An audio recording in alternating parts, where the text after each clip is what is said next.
What happens when Hollywood's most notoriously private actor finally reaches his breaking point on live television? What we witnessed on The View was nothing short of explosive as Harrison Ford, known for his calm demeanor and measured responses, completely lost his composure in a way that left the entire studio stunned into silence. This wasn't just another celebrity interview gone wrong. This was a masterclass in how not to handle a guest, and Joy Behar was about to learn that lesson the hard way. Before we dive into this incredible confrontation that has everyone talking, make sure you hit that subscribe button and drop a comment below telling us what you think really pushed Harrison over the edge. The morning started like any other at the View studios. Harrison Ford had arrived for what was supposed to be a routine promotional appearance for his latest film. The legendary actor, now in his 80s but still commanding respect in Hollywood, had agreed to this interview as part of his media tour. What nobody expected was that this would become one of the most talked about moments in daytime television history.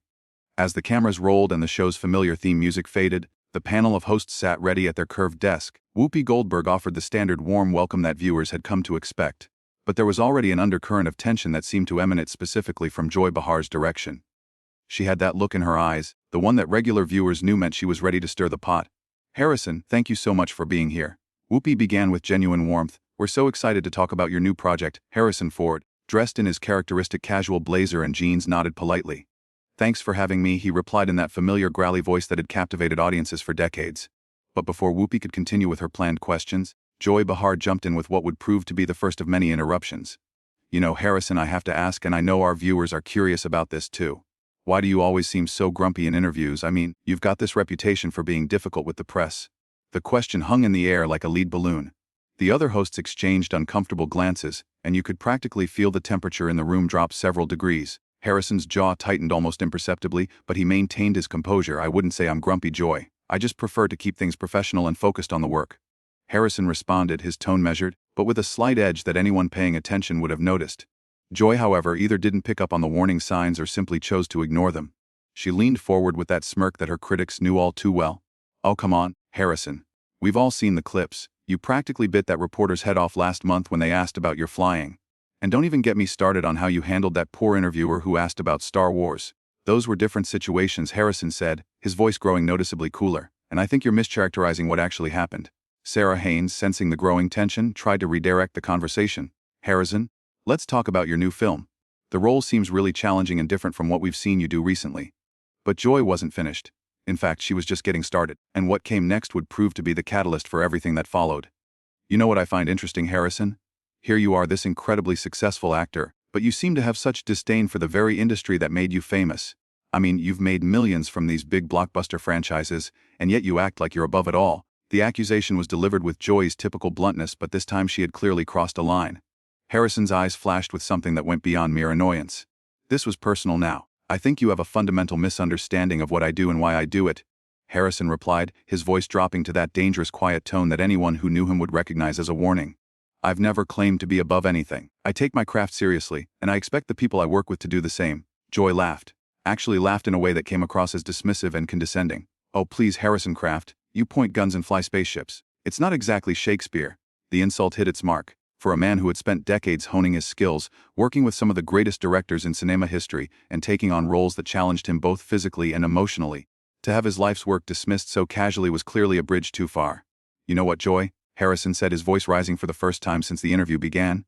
"I came here today to talk about a project I'm passionate about, something I've put months of work into, and instead you want to sit here and take cheap shots at my career and my character." The studio had gone completely quiet. Even the crew members who had been moving around behind the cameras had stopped what they were doing. This was no longer an interview. This was rapidly becoming a confrontation, and everyone in the room could feel it. Whoopi tried once again to intervene. "Let's just take a step back here." "And no, Whoopi," Harrison interrupted, something he never would have done under normal circumstances. "I think Joy has something she wants to get off her chest. So, let's hear it. Let's hear what you really think about actors and the work we do." Joy, perhaps realizing she had pushed too hard but unwilling to back down in front of millions of viewers, doubled down on her position. "Look, I'm just saying what everyone's thinking. You Hollywood types live in these bubbles, making these big-budget movies about nothing, and then you act like you're doing something important. Meanwhile, there are real problems in the world that need attention, and you think sitting here every day making jokes and taking cheap shots at people is somehow more important?" Harrison shot back, his composure finally beginning to crack. "At least when I do my job, I'm trying to entertain people, to give them something that might make their lives a little better for a couple of hours. What exactly are you contributing?" The attack was direct and pointed, and Joy's face flushed red with anger. She had clearly not expected Harrison to fight back with such intensity. "I'm informing people. I'm giving them news and perspective they need to make sense of the world." Harrison leaned back in his chair and gave Joy a look that could have frozen water. "Is that what you call this information? Because from where I'm sitting, it looks more like you're just trying to tear people down to make yourself feel better." The words hung in the air like a live grenade with the pin pulled. Joy's face went from flushed to pale in seconds, and for perhaps the first time in her career on The View, she was momentarily speechless. But Joy Behar was not someone who stayed quiet for long, especially when she felt cornered. "Excuse me," Joy said, her voice rising to match Harrison's intensity. "I've been in this business for decades, Harrison. I was doing comedy and commentary when you were still pretending to be a carpenter between movie roles. Don't lecture me about contributing to society." Harrison's eyes narrowed dangerously. "At least when I was a carpenter, I was building something instead of just tearing things down. And for the record, I never pretended to be anything. I worked with my hands because I needed to pay the bills, something you might not understand given your privileged position here." The other hosts were now visibly uncomfortable. Sonali host kept glancing between the two combatants like she was watching a tennis match, while Sarah Haynes looked like she wanted to crawl under the table. Whoopi, usually the master of controlling chaos on the show, seemed unsure how to handle this unprecedented situation. "Privileged position." Joy's voice cracked with indignation. "I worked my way up from nothing, Harrison. I started in dive comedy clubs where half the audience wanted to throw bottles at me. I earned every single thing I have, and what exactly do you have, Joy?" Harrison shot back, his voice dripping with disdain. "A platform that you use to ambush guests and make them uncomfortable. A career built on saying outrageous things for shock value. That's your legacy." Joy slammed her hand on the desk, causing the coffee mugs to rattle. "My legacy is speaking truth to power. My legacy is not kissing up to celebrities like some people do. I ask the questions that need to be asked." "Questions?" Harrison laughed bitterly. "Is that what you call what you've been doing here today? Because from my perspective it looks more like a personal attack wrapped up in the pretense of journalism." Whoopi finally found her voice. "Guys, we need to dial this back a little bit. We're on live television here." "And no, Whoopi." Joy interrupted sharply, never taking her eyes off Harrison. "If Mr. Ford here thinks he can come on my show and insult me in my profession, then he's going to hear exactly what I think about his attitude and his arrogance." "Your show." Harrison's voice rose to a level that made everyone in the studio flinch. "Your show. Last time I checked, this was called The View, not the Joy Behar Hour. And if you think asking loaded questions designed to make your guests look bad is journalism, then you have a very warped understanding of what real journalists do." The accusation hit Joy like a physical blow. She had always prided herself on her interviewing skills, and to have them questioned so publicly and so harshly was clearly more than she could tolerate. "Real journalists," Joy's voice was now shaking with rage. "Real journalists like the ones who follow you around asking about your personal life. Real journalists like the ones who dig into your relationships and your family. Maybe I should start asking about some of those topics if you want real journalism." The threat was unmistakable, and the temperature in the room seemed to drop another 10 degrees. Harrison Ford had always been fiercely protective of his privacy and his family, and Joy had just crossed the most dangerous line possible. Harrison stood up slowly from his chair, his full height making him an imposing figure even in his 80s. The movement was deliberate and controlled, but there was something in his posture that suggested barely contained fury. "Are you threatening me, Joy?" Harrison's voice was now dangerously quiet. The kind of quiet that came before an explosion. "Are you actually sitting here on live television threatening to invade my family's privacy because I called you out on your unprofessional behavior?" Joy seemed to realize she had gone too far. But her pride wouldn't let her back down. "I'm just saying that if you want to play hardball, Harrison, I know how to play hardball too. This isn't some movie set where you can storm off whenever you don't like the script." "You're absolutely right," Harrison said, his voice getting louder with each word. "This isn't a movie set. On a movie set, people have respect for each other. On a movie set, people do their jobs professionally. On a movie set, when someone is clearly out of line, the director steps in and fixes the problem." He turned to look directly at the camera, addressing the audience at home.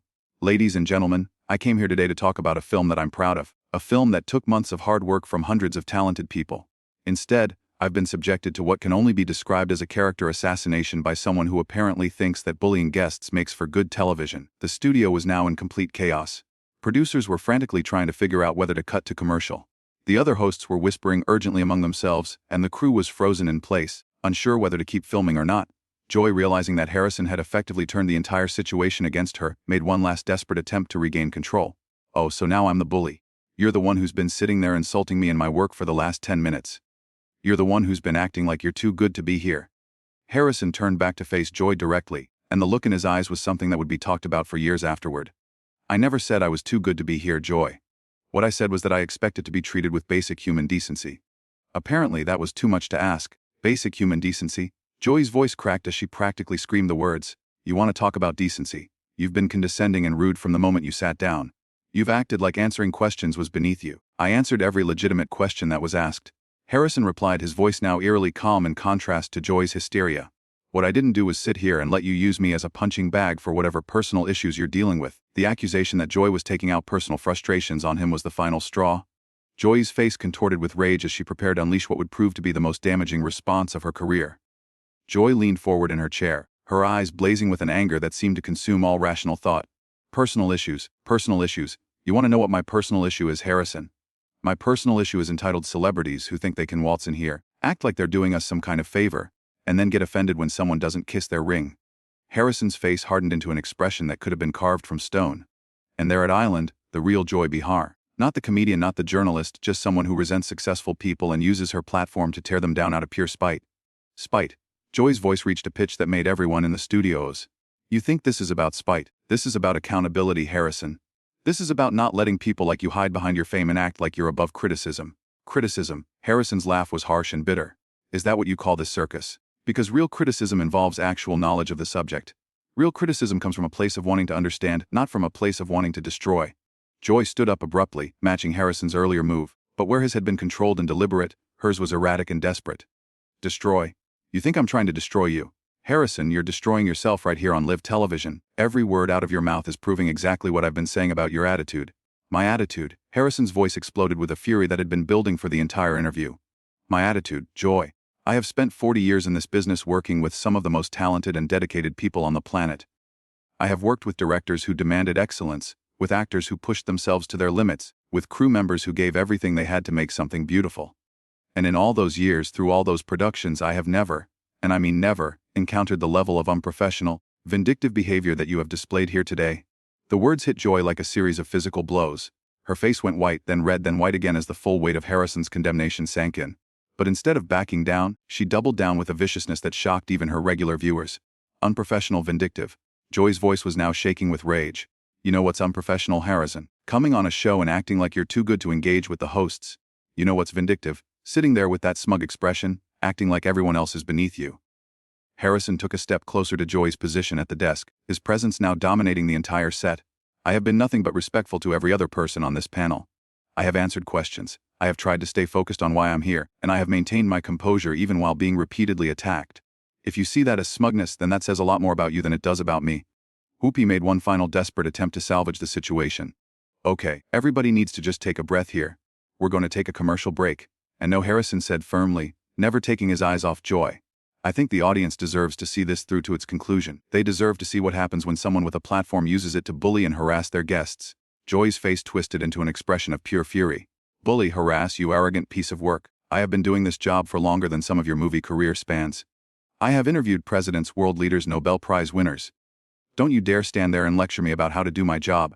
Then act like you know how to do it. Harrison shot back without hesitation, because what you've done here today isn't journalism. It isn't entertainment. And it certainly isn't professional. What you've done here today is exactly the kind of toxic behavior that gives daytime television a bad name. The accusation that she was damaging the reputation of her own industry was apparently the final straw for Joy. She began gesticulating wildly, her voice reaching levels that seemed impossible for human vocal cords. Toxic, you want to see toxic, Harrison? Toxic is coming on someone else's show and acting like you're doing them a favor. Toxic is treating the hosts like they're some kind of nuisance you have to endure. Toxic is your whole attitude from the moment you walked in here. Harrison's response was delivered with a calm that was somehow more devastating than any shout could have been. Joy, I walked in here with the same respect I show every interviewer, every journalist, every talk show host I work with. The difference is that they treat their guests with the same respect in return. They ask real questions. They listen to the answers. And they don't use their platform as a weapon to settle personal scores. Personal scores. Joy was now practically screaming. What personal score could I possibly have with you? I don't even know you. Harrison nodded slowly as if Joy had just proven his point. Exactly. You don't know my work. You don't know my character. And you don't know what I stand for. But that didn't stop you from attacking me from the moment I sat down. That didn't stop you from making assumptions and hurling accusations. That didn't stop you from turning what should have been a professional interview into a personal vendetta. The other hosts sat in stunned silence as the confrontation reached its peak. Sarah Haynes looked like she might cry. Sonani host was staring at her hands, and even Whoopi seemed at a loss for how to handle the situation. Joy, realizing that she was losing the battle of public opinion with every word, made one final desperate attempt to justify her behavior. You know what, Harrison? Maybe you're right. Maybe I did come at you too hard. But you know why? Because I'm sick of celebrities who think they can coast through interviews without giving anything real. I'm sick of the fake smiles and the rehearsed answers and the pretense that everything is perfect in Hollywood." Harrison looked at Joy for a long moment, and when he finally spoke, his voice carried a sadness that was somehow more powerful than all the anger that had come before. "Joy, if you wanted something real, all you had to do was ask real questions. If you wanted to know who I am as a person, you could have asked about my passions, my hopes, the things that drive me to keep working at my age. Instead, you chose to attack, you chose to belittle. And you chose to turn this into a spectacle. And now, after 40 years of doing interviews, after working with hundreds of journalists and talk show hosts, I can honestly say that this has been the most unpleasant and unprofessional experience of my entire career." With that devastating final statement, Harrison Ford turned and walked away from the panel, leaving Joy Behar sitting alone at the desk, her face a mask of shock and humiliation. The studio remained in stunned silence as one of Hollywood's most respected actors disappeared through the studio doors, never to return. The confrontation that started as a routine celebrity interview had become something much more significant. A moment that would be analyzed and discussed for years to come, and a stark reminder of what happens when professional courtesy breaks down on live television. What did you think was the most shocking moment from this incredible confrontation? Drop your thoughts in the comments below, and don't forget to subscribe for more stories that dive deep into the moments when Hollywood's biggest stars reach their breaking